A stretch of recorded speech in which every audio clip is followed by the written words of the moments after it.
जिंदगी की ना टूटे लड़ी। जिंदगी कभी मुट्ठी में बंद रेत की तरह होती है, जितना कसकर पकड़ो उतनी ही फिसलती जाती है।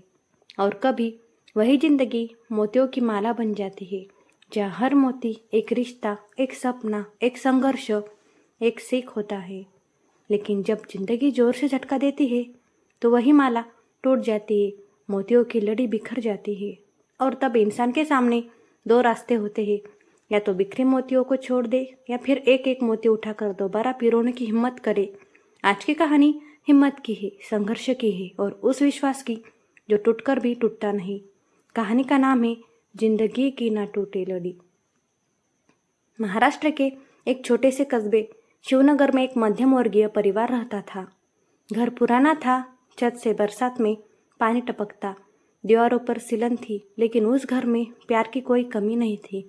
इसी घर में जन्मा अमन देशमुख। पिता रमेश देशमुख नगर पालिका में क्लर्क, ईमानदार, कम बोलने वाले और जिम्मेदारी को पूजा मानने वाले इंसान। माँ सविता देशमुख आंगनवाड़ी सेविका, जिनकी गोद में पूरा मोहल्ला पला था। अमन बचपन से ही बहुत सवाल पूछता था। माँ, हम अमीर क्यों नहीं हैं? पापा, बड़े लोग बड़े कैसे बनते हैं? माँ हंसकर कहती, बेटा, बड़े लोग पैसों से नहीं, हौसले से बनते हैं। यही शब्द अमन की जिंदगी की पहली कड़ी बन गए।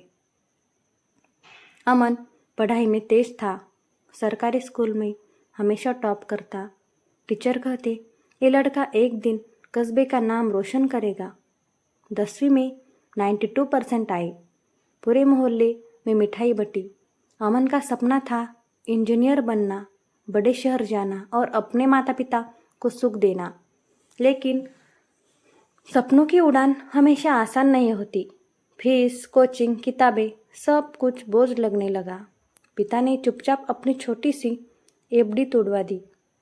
अमन ने वो पैसे हाथ में लिए और पहली बार आंखों में आंसू आए। 12वीं का रिजल्ट आया।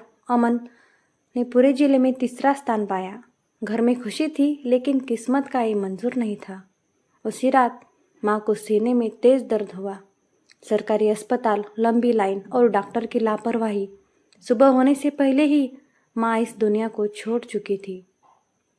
अमन को समझ ही नहीं आया, रोए या चुप रहे। माँ की चूड़ियाँ, उनकी साड़ी और रसोई की खुशबू, सब कुछ अचानक बेजान हो गया। यही वो पल था जब जिंदगी की लड़ी जोर से टूटी। माँ के जाने के बाद घर बिखर गया। पिता चुप रहने लगे, खाना वक्त पर नहीं खाते और रातों को जागते रहते। अमन ने कॉलेज में दाखिला लिया, लेकिन साथ में पार्ट टाइम काम भी शुरू किया।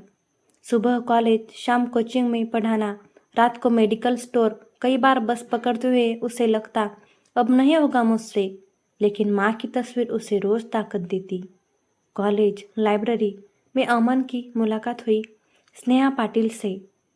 स्नेहा भी साधारण परिवार से थी, लेकिन सोच बहुत गहरी। धीरे धीरे दोस्ती हुई। स्नेहा ने कभी सवाल नहीं किया, बस साथ दिया। जब अमन थक जाता, वो कहती, थोड़ा रुक जाना, भी आगे बढ़ना होता है। यही रिश्ता जिंदगी की नई कड़ी बना। अमन को एक आईटी कंपनी में नौकरी मिली।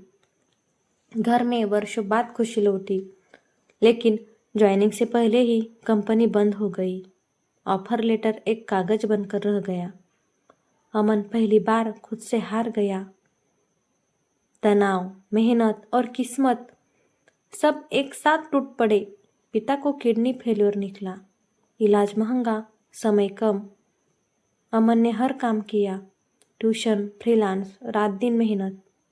एक दिन अमन बेहोश होकर गिर पड़ा।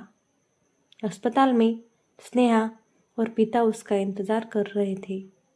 अमन को एहसास हुआ जिंदगी अभी बाकी है। अमन ने ऑनलाइन एजुकेशन चैनल शुरू किया। धीरे धीरे पहचान बनी। पिता का इलाज पूरा हुआ। आज अमन पीछे मुड़कर देखता है तो समझ आता है, हर टूटन ने उसे मजबूत बनाया। जिंदगी की लड़ी टूटने के लिए नहीं, जोड़ने के लिए होती है। अगर आपकी ज़िंदगी में भी कुछ टूट गया है तो याद रखिए, आप अकेले नहीं हैं। धन्यवाद। वीडियो पसंद आया तो चैनल को लाइक, शेयर एंड सब्सक्राइब करें। धन्यवाद।